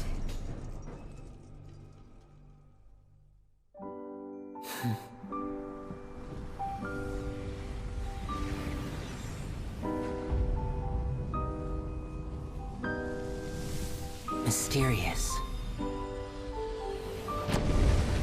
Surprising. And logic-defying. Isn't that right? This honor belongs to you, Caesar.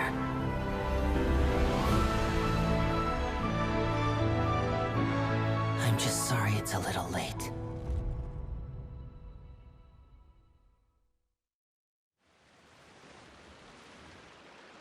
Did you see that? 1 minute he was falling, and the next, he turned into flowers. How could he possibly have done that? How mysterious. I didn't blink once. He just vanished, right in front of my eyes. What a heart-stopping magic show! This was really worth the trip. Caesar's name has finally been cleared, and Fontaine's new star magician Lyney has fulfilled a wish on his behalf. Oh, I couldn't ask for a better grand finale. It will make a great headline for the Steambird tomorrow, even if I do say so myself. Whew. Looks like everyone really loved Lyney's grand finale. Paimon doesn't see Lyney anywhere. Where'd he go? Oh, Lynette said he'd be waiting for us at the usual hunt. But, where is that? Oh, you mean the one where Caesar's buried? Yeah, that's probably it. This whole magic show kinda seemed like Lyney's way of saying goodbye to Caesar. So it makes sense that that's where he'd be afterward. Alright, let's go look for him there.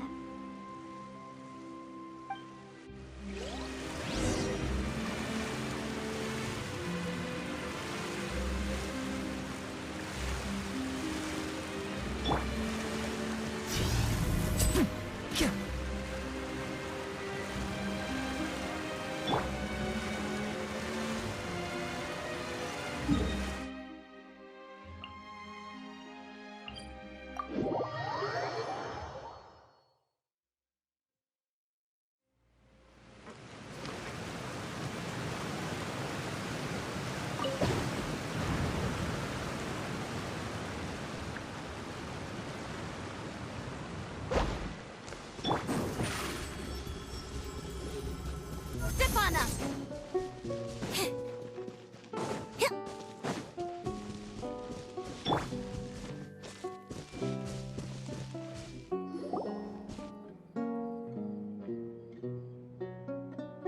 Lyney! There you are. Are you alright? Paimon was scared to death when the chain broke. Paimon was sure something had gone horribly wrong. Magic is a performance art. A magician has to get creative to keep the audience on tenterhooks. That's our job. So I tweaked Caesar's original setup a little to keep it fresh. I was honestly a little nervous during the live performance. The thought of falling, suddenly feeling weightless, seeing the sky and the ground spinning and spinning. Sometimes, I can't help but wonder what Caesar thought in those final moments. Did he regret taking Gemma and Lorenzo on? Or did he believe that it was his own slip-up right until the end? You know, Paimon's been wanting to ask you about something ever since we were in Caesar's workshop. You learned magic from Caesar once, didn't you? When was that? After I joined the House of the Hearth. To be honest, Lynette and I had an agenda when we approached him. I told you about my past before, remember? As a young boy, I survived by secretly learning magic from street performers. I'd watch their tricks and try to figure out how they were done. But I quickly realized that observation alone could only get me so far. What I saw was the polished final performance, but the rigorous training they put in behind the scenes remained invisible to me. I needed to learn how to improve my sleight of hand, hone my misdirection skills, and make niftier props. We were gifted enough that we'd made some progress by ourselves, but without proper guidance from a professional magician, we quickly plateaued. So that's why you sought Caesar out? Yes. We figured there was no harm in asking, but it took us by surprise that he was so willing to teach us. In all, we only spent 10 short days together, but he was very good to us. By contrast, we hid so many things from him. For instance, when he asked why I wanted to learn magic, I answered, "It's my passion." But in truth, there was already a lot more to the story by then. After being taken in by an aristocrat for our magic talent, then betrayed soon after, this was no longer about me doing what I loved. What amazed me was how the lie escaped my lips even as I was hesitating over whether to tell him the truth. Trust is a beautiful thing. Sadly, I'd forgotten how to trust by then. Lyney. Still worried about the way I feel? You really are a gentle soul, aren't you? But don't worry, I'm used to it now. From the mansions of the elite to the house of the hearth, lies and selfishness have followed me and Lynette everywhere we go. After Caesar went on tour, we became busy with our missions. The next we heard of him was that he'd fallen to his death, and was now declared to be the Phantom Weasel. That night, I remembered his smile. But as I lay there, I didn't know what to say to him. To keep secrets is to put up walls. The longer you keep them up, the less you let people in. Then, one day, you look around and realize your life is like an empty auditorium after a show, full of seats once occupied by all the people who left. But I guess that's the price we have to pay. You only realize how much someone really meant to you when you lose them completely. That's why I was so confident this would hurt Gemma. Because I felt it for myself. Yeah, cheer up, Lyney. We've had to say our fair share of goodbyes during our journey, too. But whatever happens, Paimon always believes in what tomorrow brings. Delicious food, fun toys, and the Traveler by my side. Paimon just needs to focus on things like this, and all the unhappy stuff goes right out the window. You know, Traveler, doesn't that kind of make you Paimon's truth? Exactly. It's the same for me and Lynette. We are the truest thing each other has in the world, and nothing can replace that. Life has taken plenty from us, like it did from Gemma. But at least it left us with each other. That's what gave us the strength to get through the darkest days. That's why the darkness never consumed me, and why it never will. Maybe we live in the shadows too, but we remember every precious ray of light that shines through. All right, time to lighten this conversation up a little. What did you think of the show tonight? Were you happy with it? It was amazing! Paimon just wishes we hadn't been so distracted with the Gemma situation. We spent most of our time in the Opera House just talking and pretty much missed the entire first half of the show. Lyney, could you do just one more trick for us? Whoa, that's a bit of a tall order, I'm afraid. The show's just finished, so my sleeves are decidedly card-free right now. Aw, come on! Surely you can think of something. The Lyney Paimon knows can do anything if he puts his mind to it. Oh, all right then. I'll give it a go, but only because it's you. Watch closely. I have a flower in my hand. You liar! There's nothing in your hand! We ain't going along with this! Huh? My goodness, you're right. But I could have sworn I brought one here with me. Okay, try this. Count down with me. 3, 2, 1. 3, 2, 1. Now, have another look around. Maybe the flowers appeared somewhere else. Really? Let's see. Wow, there it is! Oh, this is a different flower from the last time, right? This one's called, oh yeah, a rainbow rose. But more importantly, Paimon has to know how the trick is done. Please, Lyney, pretty please! Well, if you want to learn magic, you'll have to start by addressing me as teacher. Fine. Please, teacher, please! Since you asked so nicely, I'll share one little tip with you. Namely, the student of magic cannot solely rely on others being prepared to reveal their secrets. You have to observe, think, and find the answers for yourself. Is that it? Look at the time. We shouldn't linger here too long. Thanks again for coming to see my show. I bid you both good night. I look forward to seeing you again. All right, fine. See ya. Shall we head back now, too? Oh, Paimon can't wait to read The Steambird tomorrow. Paimon bets Lyney and Caesar will be plastered all over it. Let's head to the Steambird's offices tomorrow morning and see what we can find out.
I'm very sorry, Charlotte, but my sister and I are quite busy today. I'm afraid we'll have to decline this interview. Oh, please, Lyney, I'll only take a moment of your time, if you would be so kind. Huh? What's happening here? I spent all night writing my piece about the Phantom Weasel, and it was going to go to print this morning. But just as dawn broke, I suddenly received news that Caesar's fiancée, Gemma, had contacted the guards and confessed to having been the real Phantom Weasel all along. That was quick. Hmm? Too late, bro. That was quick, you say? It sounds like I've got some catching up to do. Please, fill me in. Whoops. Aha! My instincts did not lead me astray. You do have something to hide. Gemma turning herself in must have something to do with Lyney's performance last night. Maybe watching my high-altitude escape trick reminded her of a better time with Caesar, and she could no longer ignore the voice of her conscience. Huh. Okay, then. Wait, no, there must be more to it. If that's all it took for her to have a change of heart, how did it take her 10 whole years? Well...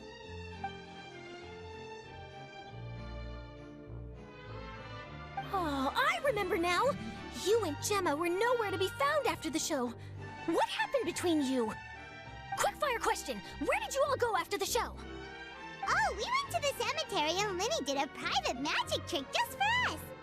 Actually, glad you mentioned it, because that reminds Paimon, guess what? Lyney started using rainbow roses in his tricks.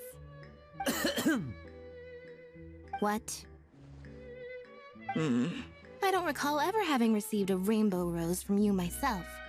Is this supposed to mean that they're more important to you than your own sister? No, I just, What now? Oh, did Paimon say something wrong again? This is getting pretty awkward. What do we do, Traveler? Seems like this interview wasn't meant to be. Well, never mind. There's always next time. Forgive my persistence, but when there's explosive news waiting to be found, I can't turn away. The news about Gemma has already made waves, and I'll stop at nothing to get to the bottom of it all. Apparently, one of the things she said to the guards was that her final wish is to see Lorenzo one last time. There's clearly a web of complicated relationships there. Can't blame me for being curious. All right, I guess I'll leave you to continue the rest of your conversation in peace. Bye for now.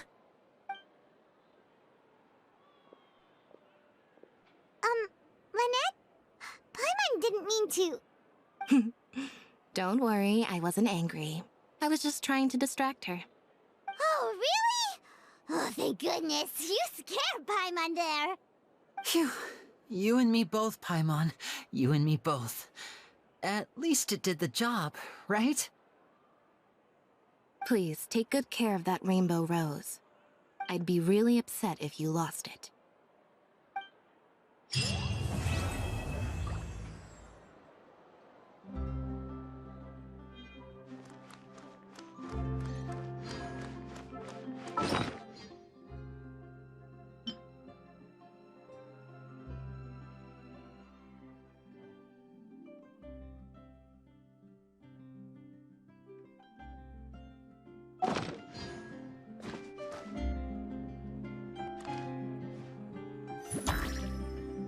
It should be fun. Make yourselves a home.